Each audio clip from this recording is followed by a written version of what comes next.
Добро вечер и благослов Божи до сите слушатели, се разбира, кои што оваа вечер ќе слушат емисијата Глас на вистината.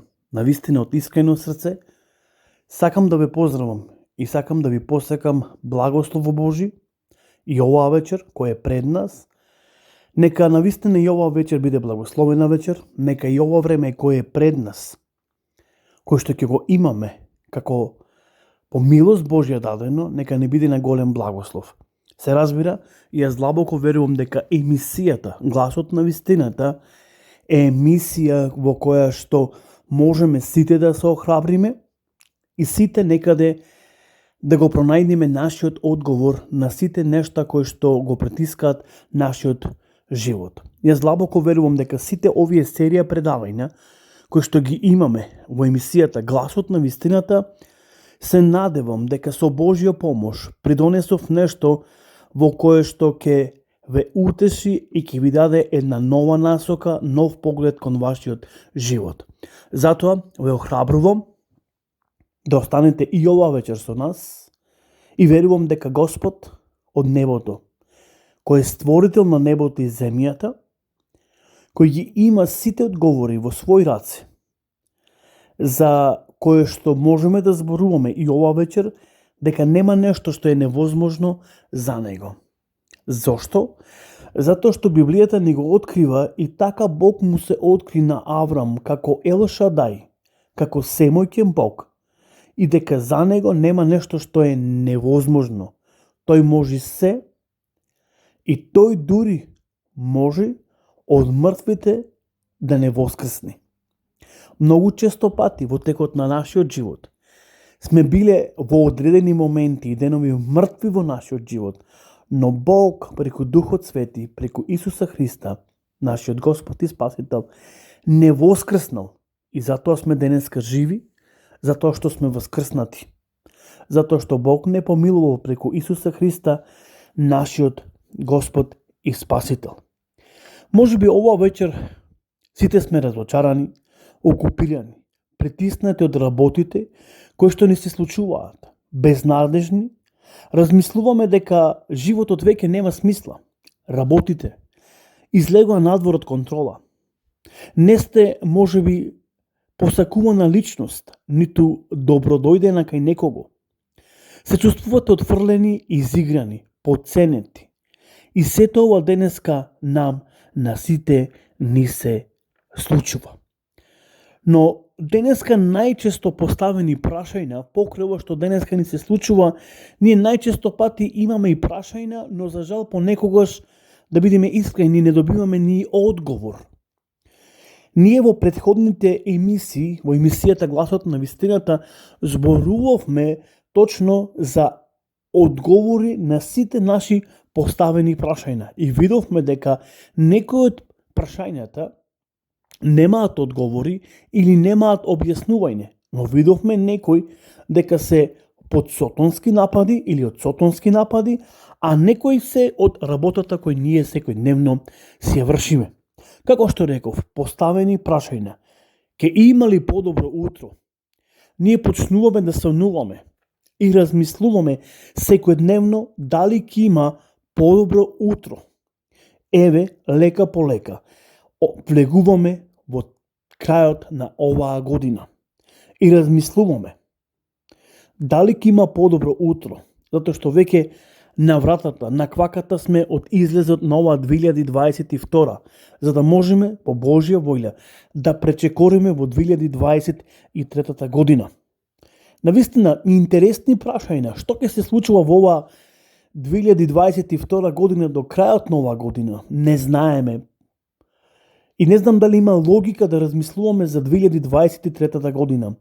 Но сепак, да бидеме искрени, можеби некои од нас сме скептични, но можеби некои влегуваме со едноставно со оптимизам, дека оваа 2023 година која е пред нас, можеби ќе биде нешто подобра, но тоа не знаеме, Бог знае најдобро, затоа што Господ ги има задржано времињата во негови раце.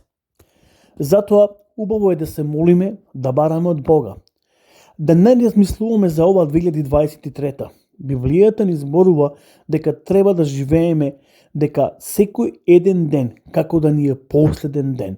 За утрешното никој не може да гарантира за нашиот живот, па ниту ние самите можеме да гарантираме. И нивната на нашиот живот е во Божи раце и само Бог ја познава.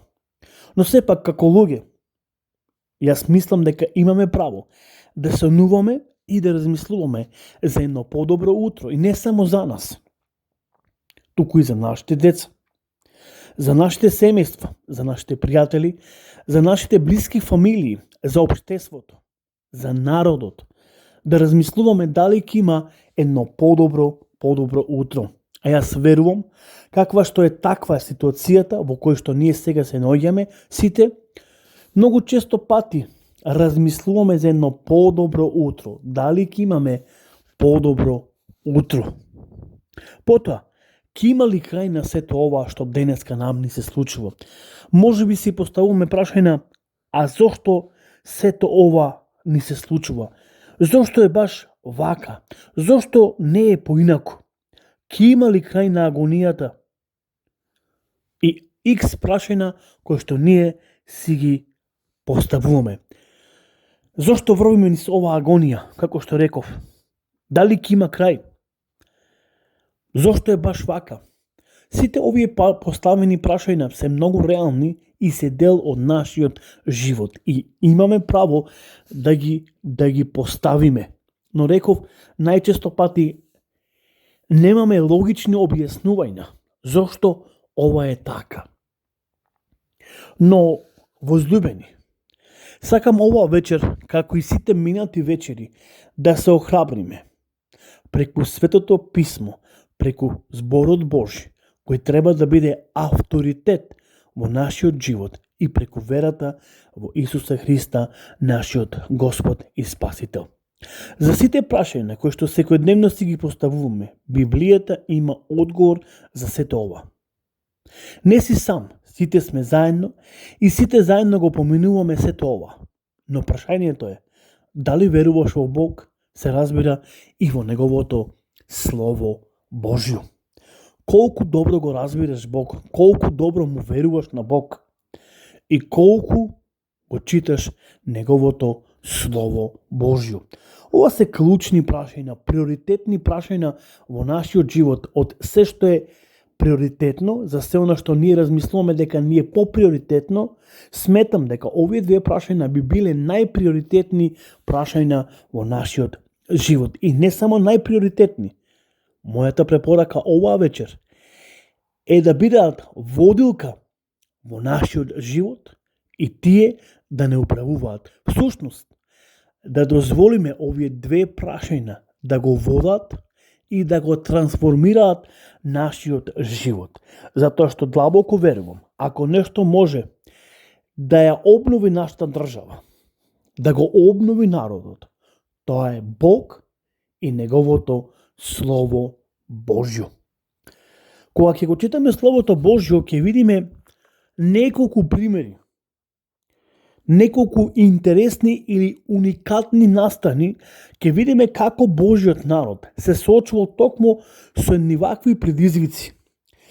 Може би и тие самите си поставувале вакви X прашања, размислувале или сонувале за едно подобро утро. Еве ќе се послужиме со Зборот Божи, ќе отвориме во втората книга на Мојсе, книгата Излез, и ќе читаме од втората глава од 23 до 24. А по многу време умре египетскиот цар, а синовите израелски уште овкаа од маките и викаа. И пискотот нивни, од тешкотиите, маките, дојда до самиот Господ. И Бог го чу нивното овкајне.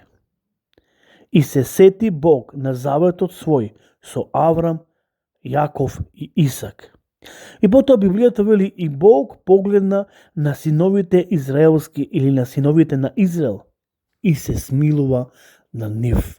Бог ја покажа сепак милоста Божја, откако виде се она што нив му се случува точно во Египет. Ние подоцна во некој од наредните мисии, ако не во наредната емисија, ќе видиме колку време евреите се задржаа во Египет. И колку време, буквално, тие овкаа, плачеа пред Господа и живеа во една доба, тешка доба, во едно мрачно време. И тоа му се случуваше секојдневно, бесконечно и без крај. И Библијата вели, кога сето тоа го виде Бог, го слушна Бог, и тој вели се сети на заветот, кој му беше ветен на Аврам, Исак и Јаков, и се смили, и Бог ја покажа милоста своја. Видите, Библијата е многу интересна книга кога ние ќе ја читаме. И кога ние ќе узнаваме за Бог, за неговите планови, за Божиот народ, како Бог на многу уникатен и интересен начин се грижел за својот народ. И Библијата ни открива подоцна се што се случило откако Бог се смили, откако Бог ги слушна нивните маки, го слушна нивниот пискот. Вика, Бог се смири и тој интервенира одма. Еве што вели понатаму текстот, кога ќе продолжиме да ја читаме, се разбира 3 глава. Мојсей го пасеше стадото на Јотор, тестот твој, или дедото свој, свештеникот Меријамски, еднаш го воведе стадото далеко од пустињата и дојде до Божјата планина Хорив или Синај. И му се јави ангел Господов во огнен пламен, од средината на една грмушка. И виде тој, а од грмушката гори огон, а не изгорува. И Мојсей рече, да појдам да го видам оваа чудо, зашто грмушката не изгорува. А кога Господ виде дека тој доаѓа, извика Господ од грмушката и рече, Мојсе, Мојсе, а тој одговори, еве ме, Господе. Тој му рече, не приоѓај ваму, соби ги обувките од нозите, зашто местото на кое ти стоиш е светата земја.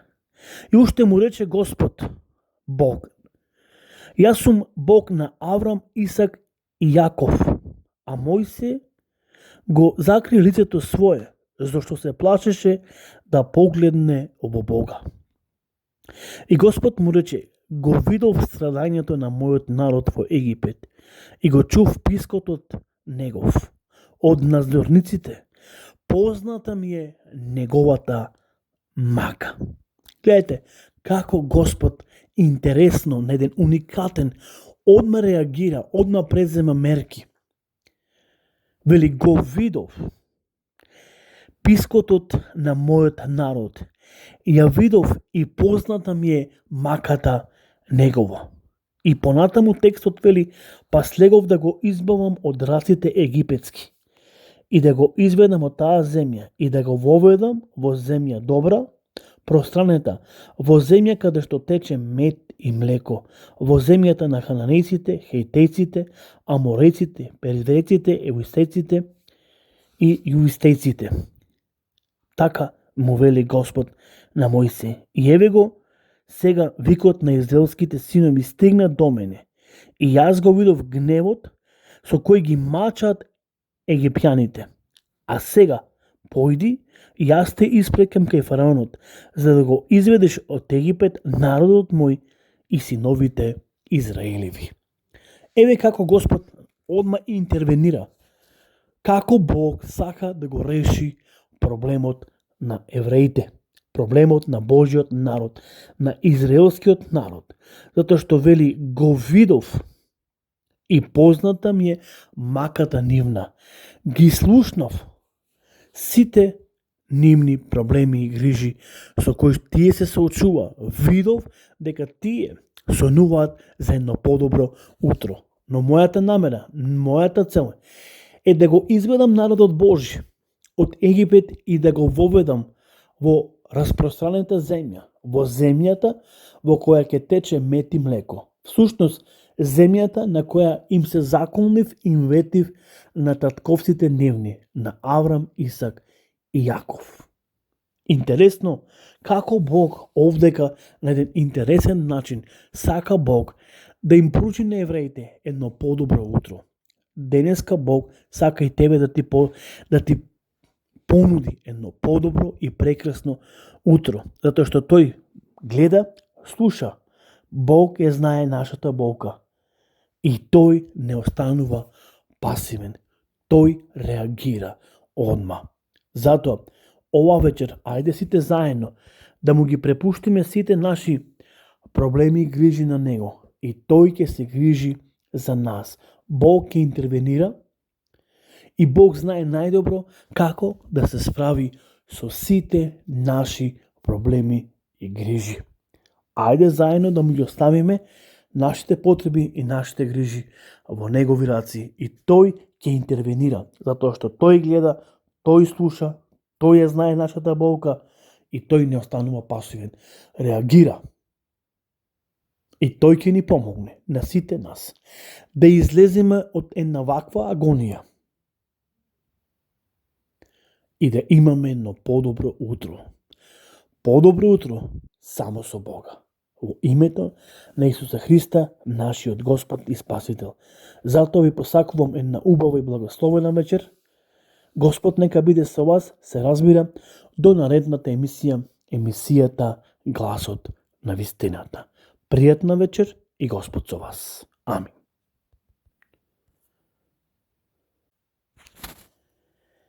Добро вечер и благослов Божи до сите слушатели, се разбира, кои што ова вечер ќе слушат емисијата Глас на вистината. На вистина од искрено срце, сакам да ве поздравам и сакам да ви посекам благослово Божи и оваа вечер која е пред нас. Нека на вистина и оваа вечер биде благословена вечер, нека и ова време кое е пред нас